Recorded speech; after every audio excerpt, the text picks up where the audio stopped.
Les forces américaines ont été attaquées en évacuant les Américains et leurs alliés afghans de Kaboul, mettant fin à l'engagement américain en Afghanistan, près de 2 décennies après que le Congrès a donné à la Maison-Blanche le pouvoir de faire la guerre dans ce pays.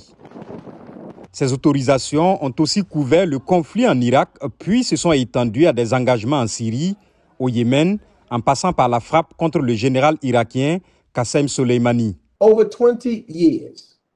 Pendant 20 ans, les administrations successives ont interprété et réinterprété le texte de cette résolution pour l'utiliser dans de nouveaux pays contre une liste croissante de groupes faiblement connectés. Ce processus a pratiquement exclu le Congrès de sa responsabilité fondamentale de décider des questions de guerre et de paix.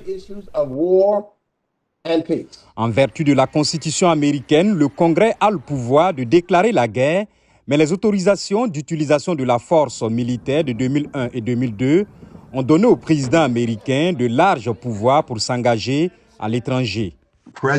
Les présidents font de plus en plus cavaliers seuls et disent au Congrès le strict minimum d'action militaire. Les présidents et leurs avocats s'appuient sur une autorisation de force vieille de 20 ans pour justifier leurs actes.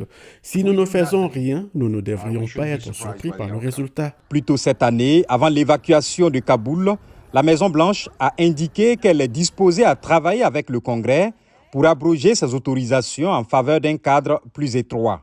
Cela devrait inclure les conséquences concrètes comme un financement réduit avec un délai plus court, avec le président averti dès le départ que s'ils ne peuvent pas obtenir le soutien du Congrès pour leurs actions, le financement a une date d'expiration. Les efforts passés pour abroger les autorisations ont rencontré l'opposition des présidents des 2 partis politiques ainsi que les critiques républicaines selon lesquelles cela pourrait entraver la réponse des États-Unis aux menaces terroristes. Nous avons le même objectif ici. Nous avons peut-être des moyens un peu différents d'y parvenir. Nous devons aussi éviter de parler de guerre éternelle avec mépris, car cela implique que nos engagements antiterroristes en cours sont illégaux et inutiles.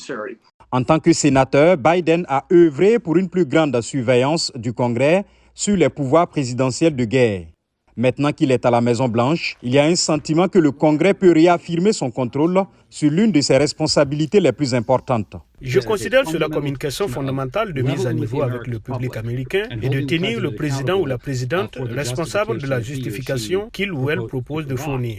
Un comité sénatorial clé a approuvé les abrogations plus tôt cet été, ouvrant la voie à un vote complet lorsque le Sénat retournera en session ce mois de septembre.